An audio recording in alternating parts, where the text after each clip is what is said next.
Assalamualaikum warahmatullahi wabarakatuh.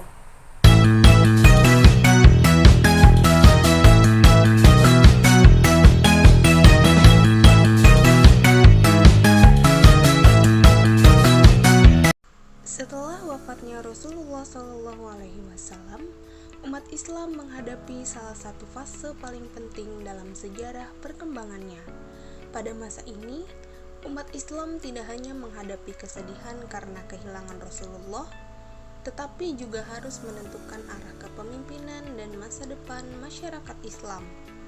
Dari sinilah dimulai periode Khulafaur Rasyidin, yaitu masa kepemimpinan Abu Bakar As-Siddiq, Umar bin Khattab, Utsman bin Affan, dan Ali bin Abi Thalib. Masa ini menjadi pondasi penting bagi perkembangan peradaban Islam di berbagai bidang. Pada video ini, saya akan membahas subbab A sampai D, yaitu kondisi umat Islam sepeninggal Rasulullah SAW, sistem pemilihan khalifah, masa pemerintahan Abu Bakar As-Siddiq, dan masa pemerintahan Umar bin Khattab. Kondisi umat sepeninggalan Rasulullah SAW. Coba kita bayangkan, bagaimana suasana umat Islam saat Rasulullah SAW wafat. Pada saat itu, banyak sahabat yang benar-benar tidak percaya bahwa Rasulullah telah meninggal dunia. Mereka sangat sedih karena selama ini Rasulullah bukan hanya seorang nabi yang menyampaikan wahyu, tetapi juga pemimpin yang membimbing mereka dalam kehidupan sehari-hari. Bahkan Umar bin Khattab sempat begitu terpukul hingga tidak percaya bahwa Rasulullah telah wafat.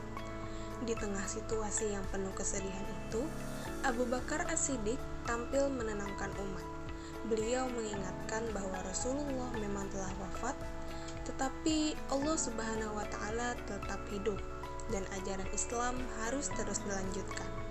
Setelah keadaan mulai tenang, muncul pertanyaan besar, siapa yang akan memimpin umat Islam selanjutnya? Dari sinilah perjalanan Khulafaur Rasyidin dimulai. Sistem pemilihan khalifah. Menariknya, Rasulullah SAW tidak meninggalkan pesan khusus tentang siapa yang harus menjadi penggantinya. Karena itu, para sahabat harus mencari jalan keluar bersama. Mereka tidak langsung menunjuk seseorang, tetapi memilih untuk bermusyawarah. Musyawarah tersebut berlangsung di Saqifah Bani Sa'idah. Di sana berkumpul kaum Muhajirin dan Ansor untuk berdiskusi mengenai siapa yang paling layak memimpin umat Islam. Setelah melalui berbagai pertimbangan, para sahabat akhirnya sepakat memilih Abu Bakar As-Siddiq. Keputusan ini diterima oleh umat Islam dan kemudian diperkuat dengan baiat atau sumpah setia. Dari peristiwa ini, kita bisa melihat bahwa musyawarah sudah menjadi bagian penting dalam tradisi kepemimpinan Islam sejak awal. Abu Bakar As-Siddiq sebagai khalifah pertama. Setelah terpilih menjadi khalifah pertama, Abu Bakar menghadapi tugas yang tidak mudah. Beliau harus memimpin umat Islam yang baru saja kehilangan Rasulullah SAW. Di sisi lain, kondisi politik saat itu juga mulai tidak stabil. Namun para sahabat percaya bahwa Abu Bakar adalah orang yang tepat untuk memimpin. Beliau dikenal sebagai sahabat terdekat Rasulullah, orang dewasa pertama yang masuk Islam, serta memiliki sifat jujur dan amanah. Meskipun masa pemerintahannya hanya sekitar 2 tahun, perannya sangat besar dalam menjaga keberlangsungan umat Islam. Belum lama menjadi khalifah, Abu Bakar langsung menghadapi masalah besar. Beberapa kelompok mulai keluar dari Islam, ada yang menolak membayar zakat, bahkan ada yang mengaku sebagai nabi baru. Kalau kondisi ini dibiarkan, persatuan umat Islam bisa hancur.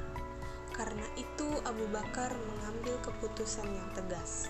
Beliau mengirim pasukan untuk menghadapi berbagai pemberontakan tersebut. Salah satu panglima yang terkenal adalah Khalid bin Walid. Peristiwa ini dikenal sebagai Perang Riddah. Berkat ketegasan Abu Bakar, pemberontakan berhasil dipadamkan dan umat Islam kembali bersatu. Inilah sebabnya banyak sejarawan menyebut Abu Bakar sebagai penyelamat Islam setelah wafatnya Rasulullah SAW. Setelah berhasil mengatasi berbagai pemberontakan, Abu Bakar tidak berhenti sampai di situ. Beliau mulai mempersiapkan perkembangan Islam ke wilayah yang lebih luas. Pasukan Islam dikirim menuju daerah Romawi dan Persia. Meskipun masa pemerintahannya cukup singkat, Abu Bakar berhasil meletakkan fondasi yang kuat bagi perkembangan Islam pada masa berikutnya. Bisa dikatakan bahwa Abu Bakar adalah sosok yang menjaga agar bangunan Islam tetap kokoh setelah kehilangan Rasulullah SAW. Umar bin Khattab sebagai khalifah kedua. Setelah Abu Bakar wafat, kepemimpinan dilanjutkan oleh Umar bin Khattab. Kalau mendengar nama Umar, mungkin yang langsung terbayang adalah sosok yang tegas dan berani. Memang benar, Umar dikenal sebagai pemimpin yang sangat disiplin dan tidak segan menegakkan keadilan, karena kemampuannya membedakan antara yang benar dan yang salah. Beliau mendapat gelar Al-Faruq. Di bawah kepemimpinannya, umat Islam mengalami perkembangan yang sangat pesat, baik dalam bidang pemerintahan maupun perluasan wilayah. Jika Abu Bakar berhasil menyelamatkan persatuan umat, maka Umar berhasil membangun sistem pemerintahan yang lebih teratur. Beliau membentuk lembaga peradilan, menata administrasi negara, dan membangun sistem pemerintahan yang lebih rapi. Umar juga sangat memperhatikan kesejahteraan masyarakat. Beliau ingin memastikan bahwa rakyat mendapatkan hak-haknya dengan baik. Karena berbagai kebijakan tersebut, masa pemerintahan Umar sering dianggap sebagai salah satu masa paling sukses dalam sejarah Islam. Keberhasilan Umar tidak hanya terlihat dari dalam negeri, tetapi juga dari luasnya wilayah Islam.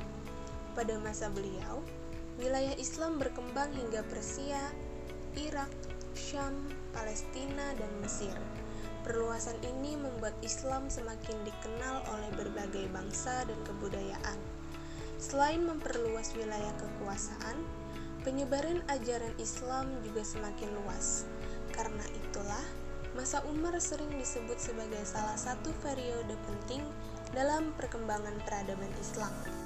Jadi, dari pembahasan ini kita dapat melihat bahwa wafatnya Rasulullah SAW memang menjadi ujian besar bagi umat Islam. Namun berkat musyawarah dan kepemimpinan yang baik, umat Islam mampu melewati masa sulit tersebut. Abu Bakar berhasil menjaga persatuan umat dan menghadapi berbagai pemberontakan, sementara Umar berhasil mengembangkan pemerintahan dan memperluas wilayah Islam. Dari kedua tokoh ini, kita bisa belajar bahwa seorang pemimpin tidak hanya harus berani, tetapi juga harus mampu menjaga persatuan, berlaku adil, dan memikirkan masa depan umat. Sekian presentasi dari saya. Terima kasih. Wassalamualaikum warahmatullahi wabarakatuh.